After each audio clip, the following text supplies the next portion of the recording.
ആ ഇതാ ബില്ല്. 360 രൂപയോ? അതെ, ഇപ്പൊ തരുന്നുണ്ടോ? നേരം പോയി സാറേ, നാളെ വരുമ്പോ പൈസ എടുത്തു വെച്ചേക്കണേ.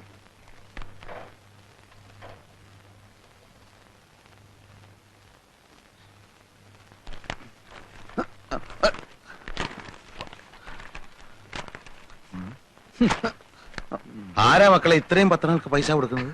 അമ്മയാണച്ചാ. മാസം 360 രൂപയോ? അവൻ വരുത്തുന്ന മൂരാച്ചി പത്രങ്ങൾ നിർത്തിയേക്കച്ച. ഞാൻ അയക്കുന്നത് ഇന്ന് ഇത്രയും രൂപ എങ്ങനെ ഭാനു പത്രത്തിന് കൊടുക്കുന്നെന്ന് എനിക്ക് മനസ്സിലാകത്തത്. അത് അച്ഛാ, ഞാൻ ഇവിടുന്ന് അങ്ങനെ അധികം ഭക്ഷണമൊന്നും കഴിക്കുന്നില്ലല്ലോ. പാർട്ടി ഓഫീസിലെ പരിപ്പോടെയും ചായ മാത്രമേ ഉള്ളൂ. ഞങ്ങൾ അധ്വാനിക്കുന്ന ജനവിഭാഗമാണല്ലോ. ഇത് അമ്മ എന്റെ ഭക്ഷണത്തിൽ നിന്ന് ലാഭിക്കുന്നതാ. ബഡ്ജറ്റിൽ ഗംഭീര നികുതി ഇളവ്. കഴിഞ്ഞ സർക്കാർ പാവങ്ങളുടെ മേൽ അടിച്ചേൽപ്പിച്ചിരുന്ന അമിത നികുതികൾ റദ്ദാക്കിക്കൊണ്ടതാണ് പുതിയ സർക്കാരിന്റെ ബഡ്ജറ്റ്. വിപ്ലവാത്മകമായ നികുതി ഇളവുകളാണ് പുതിയ സർക്കാർ പ്രഖ്യാപിച്ചിട്ടുള്ളത്. ഉള്ളിയുടെ വില കുതിച്ചുയർന്നു. കൊച്ചി ആഗസ്റ്റ് 17. 3 മാസം മുൻപ് വരെ 40 കിലോ അടങ്ങുന്ന ഒരു ചാക്ക് വലിയ ഉള്ളിക്ക് 70 രൂപയായിരുന്നത് പുതിയ സർക്കാർ വന്നതിന് ശേഷം 8 ഇരട്ടിയായി വർദ്ധിച്ച് 540 രൂപയായിരിക്കുന്നു. പാവങ്ങൾ ഇനി അങ്ങോട്ട് ഉള്ളിയില്ലാതെ ജീവിക്കേണ്ടി വരുന്ന ഒരു സ്ഥിതിവിശേഷമാണ് സംസ്ഥാനത്ത് സംജാതമായിരിക്കുന്നത്. നിത്യോപയോഗ സാധനങ്ങളായ വെണ്ണ, ചീസ്, ചീപ്പ്, കത്രിക തുടങ്ങിയവയുടെയും വില കുറഞ്ഞു. പൗഡർ, സുഗന്ധദ്രവ്യങ്ങൾ, തുണി തിന്നാൻ ഉപയോഗിക്കുന്ന സൂചി തുടങ്ങിയവയുടെയും വില കുറച്ചു. ഇനി ജനങ്ങൾക്ക് രാവിലെ ഉച്ചക്കും രാത്രിയിൽ ഇഷ്ടം പോലെ സൂചി വാങ്ങി തിന്നാലോ. അച്ഛാ, ഇത് കണ്ടോ? ക്രമസമാധാന നില ആകെ തകരാറിലായിരിക്കാണ്. പോലീസ് നിർവീര്യമായി നിൽക്കുക. പഴയ സർക്കാർ തന്നെയാണ് അധികാരത്തിലിരിക്കുന്നതെന്ന് കരുതിയാണ് പോലീസിന് യാതൊരു ജാഗ്രതയും ഇല്ലാത്തതെന്ന് മുഖ്യമന്ത്രി. എല്ലാം ശരിയായി വരാൻ കുറച്ച് സമയം പിടിക്കും. ഇന്ന് സ്കൂൾ സമരം വല്ലതും ഉണ്ടോ പത്രത്തില്? ഇന്നൊന്നും കാണുന്നില്ല. പക്ഷേ വലിയൊരു സമരം വരാനിരിക്കുന്നുണ്ട്. എല്ലാം തകിടം മറിക്കുന്ന വിമോചന സമരം. ഒരു ബസ് കണ്ടക്ടറും സ്കൂൾ കുട്ടിയും തമ്മിൽ എന്താ പ്രശ്നമുണ്ടെന്ന് കേട്ടു. ഇന്ന് സമരം ഇല്ലല്ലേ? കഷ്ടായിപ്പോയി. വോട്ട് ചെയ്ത് ജയിപ്പിച്ച ജനങ്ങൾ പാഠം പഠിക്കുമെന്ന് പ്രതിപക്ഷ നേതാവ്.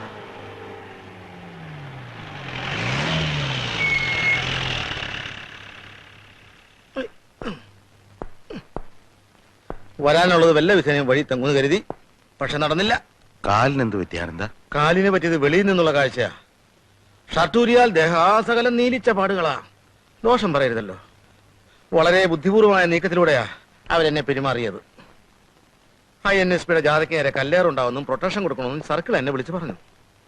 പക്ഷെ ജാഥയ്ക്ക് നേരെ കല്ലേറുണ്ടായില്ല, എനിക്ക് നേരെ ഉണ്ടായി. എല്ലാ ഏർപ്പാടുകളും ഇവര് തന്നെ ചെയ്തതാ. ഏറ് തുടങ്ങിയ പിന്നെ ജാഥ അക്രമാസക്തമാവുമല്ലോ. അക്രമാസക്തമായി. എല്ലാ അക്രമവും എന്റെ നേരേക്കായിരുന്നു എന്ന് മാത്രം. ഞാനും വിട്ടുകൊടുത്തില്ല. സർവശക്തിയും സംഭരിച്ച് ഞാൻ ഓടി. ഒരു തോട്ടി ചാടി. തോട്ടിലൂടെ 7 കിലോമീറ്റർ ഒഴുകിച്ചെന്ന് ഒരു കരക്കടിഞ്ഞു. സന്തോഷമായല്ലോ. താനും തന്റെ പാർട്ടിപ്പെട്ട സകല ഡൂക്ലികളും കാണിച്ചെന്ന എല്ലാവരെയും എന്നാൽ കഴിയുന്ന വിധം ഞാൻ തല്ലി. ഒരളിയനോട് ഇങ്ങനെ തന്നെ വേണം പെരുമാറാൻ. 6 മാസത്തിനകം ഈ സർക്കാർ നിലംപതിക്കും. എനിക്കിനി മേലും കീഴ് നോക്കാനില്ല. പ്രമോഷൻ, CMന്റെ സെക്യൂരിറ്റി ചീഫ്, എന്തെല്ലാം പ്രലോഭനങ്ങളായിരുന്നു. നേര് പറഞ്ഞാൽ ഞാനിവിടെ വന്നത് നിന്നെ കാണാൻ വേണ്ടിട്ടാ. ഇടിവെട്ടിയവനെ പാമ്പ് കടിച്ചെന്ന് പറഞ്ഞ കൂട്ടത്തില് തല്ലും മേടിച്ച് സ്റ്റേഷൻ ചെന്നപ്പോ അവിടെ കിടക്കുന്നു മനോഹരമായ ഒരു ട്രാൻസ്ഫർ ഓർഡർ. കാസർഗോഡ് ജില്ലയിലെ ഏതോ ഒരു കാട്ടിലേക്ക്. പറയാൻ എനിക്ക് അർഹതയില്ല. എന്നാലും എന്നെ രക്ഷിക്കാൻ വല്ലതും ചെയ്യാൻ പറ്റുമെങ്കിൽ ചെയ്യാം. അല്ലേ ഞാൻ പോട്ടെ. ആനന്ദ, നീ ഇരിക്കാനൊന്നും നേരമില്ല. നാളെ ജോയിൻ ചെയ്യണം. ആനന്ദൻ മോനെ, ലതയും കുഞ്ഞുങ്ങളും അതിനെപ്പറ്റി ഒന്നും ചോദിക്കണ്ട. എനിക്ക് ഭ്രാന്തായി പോവും. ആനന്ദ, നീ പോവാണോ? ചായ എടുക്കണ്ടേ? വേണ്ട വേണ്ട. അയ്യോ, നിന്റെ കാലിലെന്ത് പറ്റി? ഒന്നും പറ്റിയതല്ല. ഞാനേ ഒരു നാടകത്തിൽ ചട്ടുകാരനായിട്ട് അഭിനയിക്കുന്നുണ്ട്. അതിന്റെ റിഹേഴ്സൽ എടുത്തോണ്ടിരിക്കുക.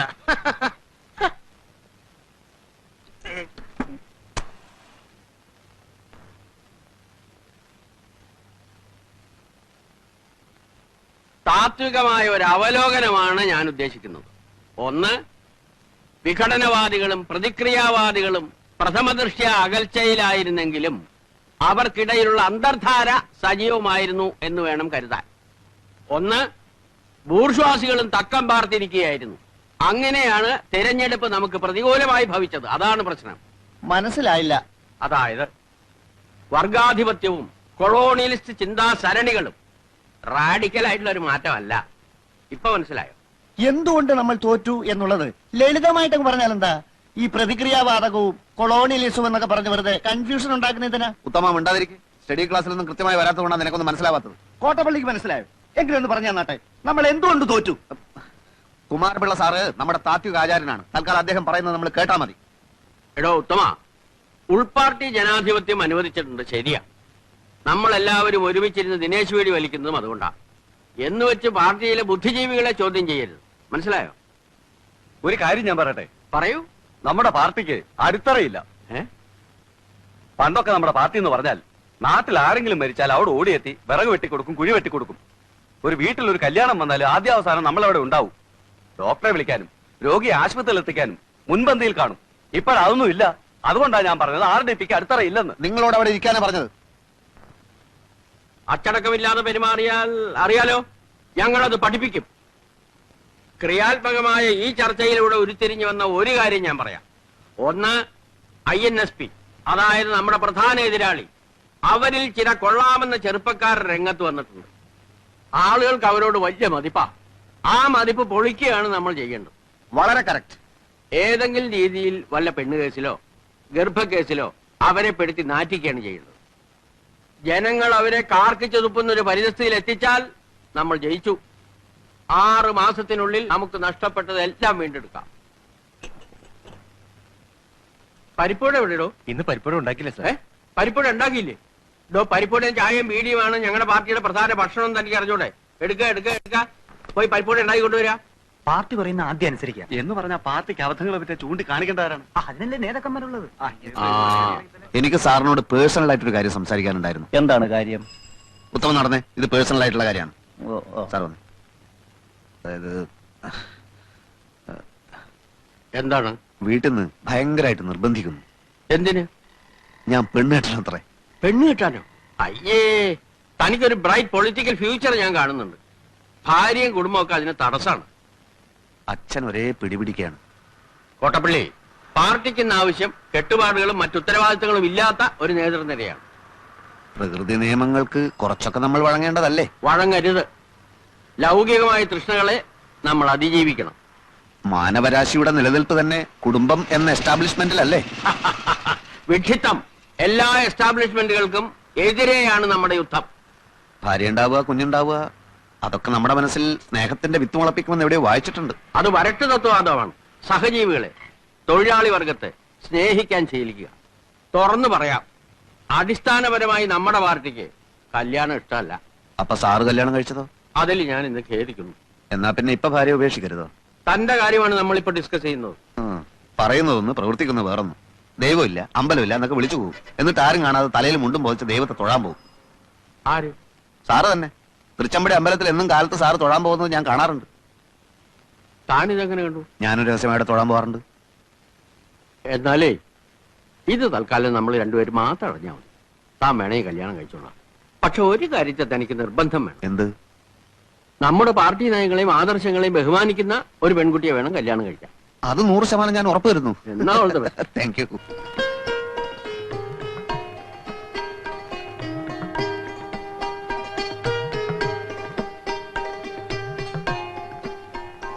ശരിക്കും നോക്കിക്കോളൂ. അപ്പൊ പറഞ്ഞൊക്കെ ഓർമ്മയുണ്ടല്ലോ, പാർട്ടിക്കാരി മിണ്ടരുത്, വക്കീലാണ്, കോടതി പോകും നോക്കിയാ പറഞ്ഞിട്ടുള്ളത്. അങ്ങനെ നുണ പറയേണ്ട കാര്യമൊന്നും എനിക്കില്ല. എന്താ? ഒന്നുമില്ല, ചില കോടതി കാര്യങ്ങൾ പറയായിരുന്നു. അല്ല, റവല്യൂഷണറി ഡെമോക്രാറ്റിക് പാർട്ടിയിലെ ഒരു ബുദ്ധിജീവിയാണ് ഞാൻ. ഒരു തമാശക്ക് സൈഡായിട്ട് ഉണ്ട്. തമാശക്കോ? പാർട്ടി എന്റെ ജീവാത്മാവും പരമാത്മാവുമാണ്. എനിക്ക് പെൺകുട്ടിയോട് ചില കാര്യങ്ങൾ ചോദിച്ചറിയാനുണ്ട്. അധ്വാനിക്കുന്ന തൊഴിലാളി വർഗത്തിന്റെ മോചനത്തിന് വേണ്ടി തോളോട് തോൾ ചേർന്ന് പ്രവർത്തിക്കാൻ തയ്യാറുണ്ടോ? പറയൂ. വേണ്ട, ഞാൻ തയ്യാറെടുപ്പിച്ചോളാം. കുട്ടിയുടെ സാമൂഹ്യ ബോധം എനിക്കൊന്ന് പരിശോധിക്കണം. ബൂർഷാസി കം സെലിം എന്ന് പറയുന്ന പുസ്തകം വായിച്ചിട്ടുണ്ടോ? അല്ലെങ്കിൽ downtrodden a question mark, അഡിൽ സക്സലിയുടെ പുസ്തകം? അതുമല്ലെങ്കിൽ ദാസ് ക്യാപിറ്റൽ? എന്താ വായനാശീലം ഇല്ലേ? അതൊക്കെയുണ്ട്. മംഗളം വാരികയിലും മനോരമയിലും വരുന്ന മിക്ക നോവലുകളും ഇവിടെ ഞങ്ങൾ എല്ലാവരും വായിക്കാറുണ്ട്. അത്രേ ഉള്ളൂ. ശരി, വായിച്ച നോവലുകളിൽ ഏറ്റവും ഇഷ്ടപ്പെട്ട നോവൽ ഏതാണ്? ഏതാ മോളെ? അത് ഏതായാലും പറഞ്ഞേക്ക്. ഏറ്റവും ഇഷ്ടപ്പെട്ടത് മനോരമയിലെ ഹവാ ബീച്ച്. ഹവാ ബീച്ചോ? അതെന്ത് ബീച്ചാണ്? അതേതെങ്കിലും ഫോറിൻ ബീച്ച് ആയിരിക്കും. കോട്ടയം പുഷ്പനാഥനെയും മാത്യു മറ്റത്തിനെയും മോൾക്ക് വലിയ ഇഷ്ടാ. ഇഷ്ടം എന്ന് പറഞ്ഞാൽ അത് സാരമില്ല. എനിക്ക് ചില നിബന്ധനകൾ മുമ്പോട്ട് വെക്കാനുണ്ട്. കല്യാണത്തിന് ആർഭാടങ്ങളൊന്നും പാടില്ല. ഞങ്ങളുടെ പാർട്ടി ഓഫീസിൽ വെച്ച് വളരെ ലളിതമായ ഒരു ചടങ്ങ്. ഞാനൊരു രക്തഹാരം അങ്ങോട്ടണിയിക്കും, കുട്ടി ഒരു രക്തഹാരം ഇങ്ങോട്ടണിയിക്കും. അതിനുശേഷം അരമണിക്കൂർ നേരം ഞങ്ങളുടെ പാർട്ടി പ്രവർത്തകർ ഞങ്ങളുടെ പാർട്ടി സൂക്തങ്ങൾ ഉറക്കെ ചൊല്ലും. പിന്നെ ഒരു ഗ്ലാസ് നാരങ്ങ വെള്ളം. ചടങ്ങ് തീർന്നു. ഞാൻ അധികവും അണ്ടർഗ്രൗണ്ടിലായിരിക്കും, ഒളിവിൽ. ശ്രീമാൻ തോപ്പിൽ ഭാസിയുടെ ഒളിവിലെ ഓർമ്മകൾ വായിച്ചിട്ടില്ലേ? അതുപോലൊരു ജീവിതമായിരിക്കും മിക്കപ്പോഴും. NSP ഞങ്ങളെ വേട്ടയാടുകയാണല്ലോ. ചിലപ്പോൾ ലോക്കപ്പിലോ ജയിലിലോ ആയെന്ന് വരാം. ഒരു വിപ്ലവകാരിയുടെ ഭാര്യ എന്തും സഹിക്കാൻ പ്രാപ്തയായിരിക്കണം. ചിലപ്പോൾ കുട്ടി വെടിയുണ്ടകൾ നേരിടേണ്ടി വന്നേക്കാം. അപ്പോൾ വിരിമാർ കാണിച്ചു കൊടുക്കേണ്ടി വരും. മോളകത്തേക്ക് വെക്കോ. അച്ഛനേരം നീ വന്നേ. താനൊരു ഭ്രാന്തരെയാണോ എന്റെ മോക്ക് ഭർത്താവായി കൊണ്ടുവന്നിരിക്കുന്നത്? എന്നോട് ക്ഷമിക്കണം, ഇത്രയും ഞാൻ പ്രതീക്ഷിച്ചില്ല. എത്രയും പെട്ടെന്ന് അവനെ പിടിച്ചോണ്ട് പോയില്ലെങ്കിൽ നല്ല ചുട്ട അടി കിട്ടും പറഞ്ഞു. അയ്യോ വേണ്ട വേണ്ട, ഇപ്പൊ പോയേക്കാം. എന്നിട്ടേ പോവാം. എന്റെ നിർദ്ദേശങ്ങളുടെ പ്രതികരണം പറഞ്ഞില്ല. പ്രതികരണം അറിയാൻ കാത്തു നിന്നാ കുഴപ്പം ചെയ്യും. അല്ലെ എന്നാലും എണീക്കാനല്ലേ പറഞ്ഞത്? അതൊക്കെ പോണ വഴിക്ക് പറഞ്ഞുതരാം. ഇനി ഇവിടെ നിൽക്കണ്ട. അതിൽ വലിയ തെറ്റൊന്നും ഞാൻ കാണുന്നില്ല. കല്യാണത്തിന് മുമ്പ് എല്ലാം തുറന്ന് പറയുന്നല്ലേ നല്ലത്. ഇതാണോ തുറന്നു പറയല്? വെടിവെപ്പ് ഉണ്ടാവും, ജയിലിൽ കിടക്കുന്നൊക്കെ പറഞ്ഞപ്പോ ആ പെണ്ണും തന്തയും പേടിച്ചു പോയി. ആ തന്തനെ തല്ലില്ലെന്ന് മാത്രമേ ഉള്ളൂ. ഈ വക നാറിയ പരിപാടിക്ക് മേലാ രാഘവട്ടനെ അയക്കരുത്. അങ്ങനെ പറഞ്ഞാൽ എനിക്ക് പറ്റില്ല തന്നെ. രണ്ടാൾക്കും വാചകടി വളരെ കൂടുതലാച്ചാ. ഏത് രണ്ടാൾക്കും? പ്രഭേട്ടനും പ്രകാശേട്ടനും. വാചകടി മാത്രമേ ഉള്ളൂ, അതല്ലേ കഷ്ടം. ഏട്ടന്മാരെ കുറിച്ച് ഇങ്ങനൊന്നും പറയരുത് മോളെ. എങ്ങനെയാച്ചാ പറയാതിരിക്ക? ഇന്നാള് പ്രഭേട്ടൻ എന്നോട് പറയാ RDPയുടെ ജാഥയിൽ മുദ്രാവാക്യം വിളിച്ച് നടക്കാൻ. വയ്യെന്ന് പറഞ്ഞപ്പോ എന്നെ തല്ലാൻ വരുന്നേ. അവിടെയാ? അതൊക്കെ പോട്ടെ, ഞാൻ കളയ്ക്കാം. ഇങ്ങോട്ട് തരൂ. വിത്ത് എവിടുന്ന രാഘവട്ടാ? പാനം സൂക്ഷിച്ചു വെച്ചിരുന്ന. ഇതൊക്കെ കൃഷി വകുപ്പിന് മേടിക്കണം നല്ലത്. രാഘവട്ടാ, കൃഷി വകുപ്പിൽ മിടുക്കനായ ഒരു ഉദ്യോഗസ്ഥനുണ്ട്. ഇവിടെ എന്തൊക്കെ കൃഷി ചെയ്യാൻ പറ്റുമെന്ന് മൂപ്പരോടും ചോദിച്ചു നോക്കാം. ഇത്തിരി ചൂടനാണെങ്കിലും കൃഷി എന്ന് പറഞ്ഞാൽ മരിക്കും. ഭയങ്കര ആത്മാർത്ഥയാ.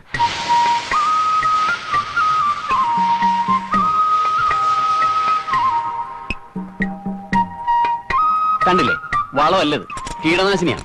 കടക്കലല്ല, ഇലകളിൽ വേണം അടിക്കാൻ. അടിച്ചോളൂ. പൗഡർ മിൽസ് ആണ് രോഗം. കരാത്തേൻ 1 ലിറ്റർ വെള്ളത്തിൽ 1 ഗ്രാം കലക്കി അടിക്കണം. ഇലചുരുട്ടി പുഴുവാണെങ്കിൽ സൈത്യോൺ 10% CP ചാരവും ചേർത്ത് വെതറിയാൽ മതി. കീടനാശിനികൾ തന്നെ ആവശ്യമില്ലാത്ത ഇനങ്ങളുണ്ടായിരുന്നു. പൂസ സവാനി. എന്താ അവന്റെ പ്രതിരോധ ശക്തി! അച്ഛനാർക്ക് ഞാൻ ഒരിക്കൽ തന്നിട്ടില്ലേ വിത്ത്? തന്നു. നിങ്ങളിപ്പോ പൊയ്ക്കോ, സമയം പോലെ ഞാനങ്ങ് വന്നേക്കാം. ഈ മനുഷ്യൻ മരുന്നടിക്കാൻ അറിയില്ല. സോയിൽ ടെസ്റ്റ് ഉദയവാനോ പ്രശ്നമല്ല, ലാവിലേക്കേണ്ട കാര്യമില്ല. ഒരു പിടി മണ്ണ് വാരി ഒറ്റ നോട്ടത്തിൽ ഞാൻ പറയും ക്ഷാരമാണോ, അമ്ലത്തുണ്ടോ, വെള്ളക്കെട്ടുണ്ടോ, നൈട്രജൻ ശതമാനം എത്രന്നൊക്കെ. അത് കഴിഞ്ഞിട്ട് നമുക്ക് തീരുമാനിക്കാം എങ്ങനെ വളം ചെയ്യണമെന്ന്. മണ്ണ് ലാബിലയച്ചാ അവിടെ ഉള്ള എന്താ? യന്ത്രങ്ങൾക്ക് തെറ്റുപറ്റാം, പക്ഷെ എനിക്ക് തെറ്റ് പറ്റില്ല. ഇപ്പൊ ലാബുകാർ തന്നെ അവരുടെ യന്ത്രങ്ങൾ തകരാറിലാകുമ്പോ മണ്ണിന്റെ സാമ്പിൾ എന്റെ അടുത്തേക്ക് അയക്കാം. ഞാൻ മിനിറ്റ് വെച്ച് പരിശോധിച്ച് റിസൾട്ട് അയച്ചു കൊടുക്കും. ഡിപ്പാർട്ട്മെന്റിന് തന്നെ എന്നെ പേടിയാ. മണ്ണുദയ ഭാനു എന്നാണ് അവർ സ്വകാര്യമായിട്ട് എന്നെ കളിയാക്കി വിളിക്കുന്നത്. എനിക്കത് കേൾക്കുമ്പോൾ ഉള്ളി സന്തോഷ. മണ്ണുദയ ഭാനു കൊള്ളല്ലേ? അപ്പൊ ശരി, പറഞ്ഞ പോലെ. ഭയങ്കരമായ ആള്. വെറും ഭയങ്കരനല്ല, ഭയഭയങ്കരമായ ആള്. പെട്ടി എത്ര മണിക്കാ വണ്ടി? 10:45. അകത്തൊന്നും നേരാൻ വണ്ണം വൃത്തിയാക്കാൻ പറ്റിയിട്ടില്ല. അതൊന്നും കുഴപ്പമില്ല. ഞങ്ങളെ ആരെയും മറക്കാതിരുന്നേച്ചാ മതി. അത് കൊള്ളാം. ചിലപ്പോ ഉടനെ തന്നെ ഇങ്ങോട്ട് സ്ഥലം മാറ്റം കാണും. അപ്പൊ ഈ വീട്ടിൽ തന്നെ വരുവേ. മക്കളെ ആന്റിയോടൊക്കെ ടാറ്റ പറ. വീട്ടു സാധനങ്ങളൊക്കെ അവിടെ എത്തിക്കാണോ അല്ലേ? എത്തിക്കാണും. ഇവരെ രണ്ടുപേരും കാസർഗോഡ് സ്കൂളിൽ ചേർത്തല്ലോ. ഇപ്പൊ തന്നെ ക്ലാസ് ഒരുപാട് പോയെന്നേ. ആനന്ദേട്ടൻ റെയിൽവേ സ്റ്റേഷനിൽ വരില്ലേ? പിന്നെ വരാണ്ട്. പോട്ടെ അമ്മൂട്ടി. ഞങ്ങൾക്ക് കാസർഗോഡ് വല്ലതും അറിയാവോ? കാസർഗോഡ് പിന്നെ ഒരു 20 കിലോമീറ്റർ പോണോ അത്രേ. അയ്യോ, വർത്താനം പറഞ്ഞു നിന്ന് നേരം അങ്ങ് പോ. കേറിയാട്ടെ.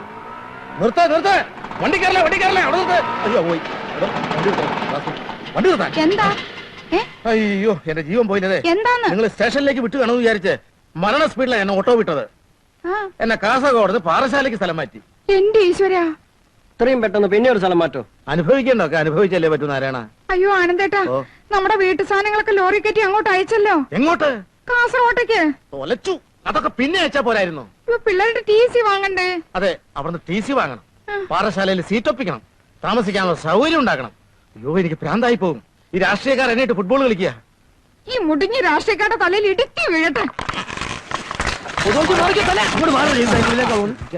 ഈ തല പിടിച്ചോ. നീ പോയിട്ട് കടത്തല വിട്ട് അന്ന് കടത്തല വിട്ട് എടുത്തോ, മെല്ലെ എടുത്തോ. ചേട്ടാ, അങ്ങേറ്റത്ത് അങ്ങേറ്റത്ത് എന്താ പ്രകാശം ഇത്? ഈ ഓല വിട്ട് എന്താ ഇത്? നായർക്ക് ഭാഗ്യം ഓരോന്നായിട്ട് അങ്ങനെ വന്നോണ്ടിരിക്കുക. തിരുവനന്തപുരത്ത് പാർട്ടി പ്ലീനം നടക്കാൻ പോകുന്ന കാര്യം അറിയാലോ. കമുക് വെട്ടി എന്തിനാ ചോദിച്ച? കൊലച്ച കമുകല്ലേ ഇത്? നിങ്ങൾ ഇതിനെ വെറും ഒരു കവുങ്ങായിട്ടാണ് കാണുന്നത്. പക്ഷെ ഞങ്ങൾക്ക് ഒരു കൊടിമരമാണ്. സംസ്ഥാന പ്ലീനത്തിന് INSPയുടെ വർണ്ണക്കൊടി വാരി പറക്കാനുള്ള കൊടിമരം. താൻ പോയിട്ട് ആ തലശ്ശേരിക്ക് കാസർഗോഡ് മുതൽ തിരുവനന്തപുരം വരെ ജനലക്ഷങ്ങളുടെ ആശീർവാദങ്ങൾ ഏറ്റുവാങ്ങിക്കൊണ്ടായിരിക്കും ഈ കവുങ്ങിന്റെ യാത്ര. ഇത് കൊടിമല ജാഥ എന്ന് പറയും. അപ്പോഴേ ഈ അടക്കമൊക്കെ പോകുന്ന പ്രത്യേകമായിട്ട് ഓഫീസിൽ കൊണ്ടേക്കും. ഈ പവിത്രമായ കവുങ്ങ് നായരവർമ്മന്ന് വെട്ടാൻ സാധിച്ച് ഒരു ഭാഗ്യമായി കരുതിക്കോളൂ. എത്ര വർഷം കൊണ്ടാ ഇത് വളർന്ന് ഇത്രയായത്? ഒരു നിമിഷം കൊണ്ട് ഇതിന്റെ കടയ്ക്ക് കത്തിവെക്കാൻ നിനക്ക് എങ്ങനെ തോന്നിയടാ? അച്ഛാ, നമുക്ക് നഷ്ടപ്പെടുന്നത് വെറും ഒരു കവുങ്ങ, കിട്ടാനുള്ളത് പുതിയൊരു ഇന്ത്യയും. അതെ, ഒരേ ഒരു ഇന്ത്യ ഒരൊറ്റ ജനത, അതാണ് നമ്മുടെ മുദ്രാവാക്യം. ഒരേ ഒരു ഇന്ത്യ ഒരൊറ്റ ജനത, അതാണ് നമ്മുടെ മുദ്രാവാക്യം. കൈവിടലായിട്ട് കാലുമിലേക്ക് വീഴും. പോട്ടെ പോട്ടെ. എന്താ ചേച്ചി, എന്തൊക്കെയുള്ള വിശേഷങ്ങൾ? ഓ, എന്ത് വിശേഷം പ്രകാശ. പിള്ളേർ രണ്ടുപേരും കൊച്ചുമാമനെ കാണണം എന്ന് പറഞ്ഞ് ഒരേ കരച്ചില് അല്ലേ? ഉടനെ വന്നേക്കണം. അതിൽ ആർക്കും ക്ഷീണം പറ്റിയ ക്യാരക്ടർ പിടിക്കണ്ടേ? വിട്ടോ, ഞാൻ വന്നേക്കാം. ഇപ്പൊ സന്തോഷമായല്ലോ രണ്ടാൾക്കും. ഇനി ഓടിച്ചെന്ന് കൊച്ചുമാവനൊരു ഉമ്മ ഉമ്മയൊക്കെ പിന്നെ ചേച്ചി ഇവിടെ തന്നെ ഉണ്ടാവുമല്ലോ. ഞാൻ പോയിട്ട് പെട്ടെന്ന് വന്നേക്കാം. അവിടെ നിക്കന്റെ മോനെ, നിന്നെ ചേച്ചി കൊതിതീരെ ഒന്ന് കാണട്ടെ. അയ്യേ, നീ വല്ലാതെ കറുത്തു പോയല്ലോ, ക്ഷീണിക്കുകയും ചെയ്തു. ദേ നോക്കിയേ, നിന്റെ എല്ലാം ഒക്കെ വെളിയിൽ കാണാം.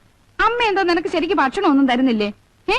ഈ അമ്മയുടെ ഒരു കാര്യം, എപ്പോ നോക്കിയാലും ഒരു സാമ്പാറും തരും ചാവണ വരെ ഇനി അത് മാറില്ല. നീ അങ്ങോട്ട് വാ, ചേച്ചി നിനക്ക് ഇറച്ചി മീനും ഒക്കെ വെച്ച് ചോറ് തരാം. അതിനൊക്കെ സമയമുണ്ടല്ലോ ചേച്ചി. അല്ല, ചേച്ചി കാസർഗോഡ് പോയില്ലേ? ഓ, അതൊന്നും പറയണ്ട എന്റെ മോനെ. ആനന്ദേട്ടൻ കാസർഗോഡ് എന്ന് ചാർജ് എടുത്ത് 4 ദിവസം കഴിയണേന് മുമ്പേ ദേ പാറശാലയ്ക്ക് തട്ടി. ഓഹോ, കൊച്ചുകൊണ്ട ഒന്നും അറിയാത്ത പോലെ. എന്തിനാടാ നീ നിന്റെ പെങ്ങളെ അളിയനെ ഇങ്ങനിട്ട് കഷ്ടപ്പെടുത്തുന്നേ? ആര്, ഞാനോ? നീ അല്ലെങ്കിൽ നിന്റെ പാർട്ടി. എടാ, ആനന്ദേട്ടനെ ഈ നാട്ടിൽ തന്നെ പോസ്റ്റ് ചെയ്യിക്കടാ. ചേച്ചി, അതൊന്നും ഞാൻ വിചാരിച്ച നടക്കില്ല. ഇപ്പൊ അങ്ങോട്ട് പോയി ഞങ്ങളുടെ മണ്ഡലം പ്രസിഡന്റ് ചേച്ചി ശ്രദ്ധിച്ചോ? മിസ്റ്റർ കെ ജി പൊതുവാഴ്ചയുടെ മുന്നോട്ട് നിന്ന് പള്ളി ചേച്ചി കണ്ടില്ലേ? അത് വെപ്പ ആനന്ദേട്ടൻ ഇടിച്ചു തെറിപ്പിച്ചറിയോ? അതൊക്കെ ആനന്ദേട്ടന് പറ്റിപ്പോ. മനസ്സിലായി. പൊതുവാഴ്ചയെ ചെന്ന് കണ്ട് മാപ്പ് പറയാൻ പറ. മാപ്പും കോപ്പും ഒക്കെ കൊറേ പറഞ്ഞു എന്റെ മോനെ. ഇനിയും ഒരുപാട് പ്രാവശ്യം പറയേണ്ടി വരും. എടാ, നീ ചേച്ചിയെ സഹായിക്കില്ലേ? നടക്കില്ലേ ചേച്ചി? നീ ഒരു കാലത്തും ഗുണം പഠിക്കത്തില്ലടാ. ആ, ഇതാണ് പ്രശ്നം. എന്ത്? കൊച്ചുമാമന് ഉമ്മ മെലിഞ്ഞു പോയി, കറുത്തുപോയി, ഇറച്ചിയും മീനും എന്തെല്ലാം സ്നേഹപ്രകടനങ്ങളായിരുന്നു. അതേടാ, പ്രകടനം തന്നെയാ. കാര്യം കാണാൻ നിന്നെ പോലത്തെ കഴുതകളുടെ കാല് പിടിക്കേണ്ടി വന്നല്ല. എന്നേക്കാ നല്ലൊരു കഴുതി അവിടെ ഉണ്ടല്ലോ. അളിയൻ ചെന്ന് പിടിക്കേ. ദേ, ഇപ്പൊ ഞാൻ ഇനി മറുപടി ഒന്നും പറയുന്നില്ല കേട്ടോ. ഇപ്പൊ നമ്മുടെ മുമ്പിലുള്ള കൊടിമല ജാഥ മാത്രമാണ്. അത് കഴിഞ്ഞിട്ട് കോപ്പറേറ്റീവ് ബാങ്ക്. അവര് ഭരിക്കുമ്പോ ബാങ്കുകൾ അവർ പിടിച്ചടക്കി. ഇനി നമ്മൾ ഭരിക്കുമ്പോ നമ്മൾ പിടിച്ചടക്കും. പോലീസിനെ കാവൽ നിർത്തി നമ്മൾ ആളുകളെ ബാങ്കിൽ നമ്മൾ തിരികെ കയറ്റും.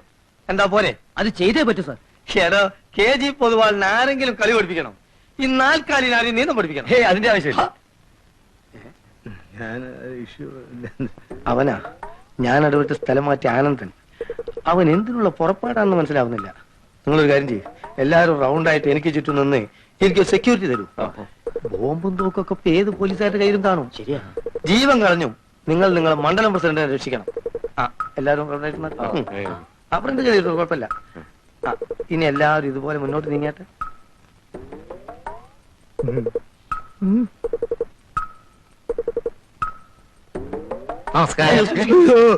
എന്തു വേണം? എന്നെ രക്ഷിക്കണം. ഇതിനു മുമ്പ് 3 തവണ അങ്ങയുടെ അടുത്ത് വന്ന് മാപ്പ് പറഞ്ഞിട്ടുണ്ട്. തെരഞ്ഞെടുപ്പിന് പാർട്ടി ജയിക്കാൻ പോണെന്ന് അറിഞ്ഞപ്പോ ആ നിമിഷം ഓടി വന്ന് മാപ്പ് പറഞ്ഞു. ജയിച്ചപ്പോ പിന്നെയും വന്ന് പറഞ്ഞു. മന്ത്രിസഭ രൂപീകരിച്ച് അപ്പോഴും വന്ന് പറഞ്ഞു. ഇപ്പൊ എനിക്ക് ട്രാൻസ്ഫറാ.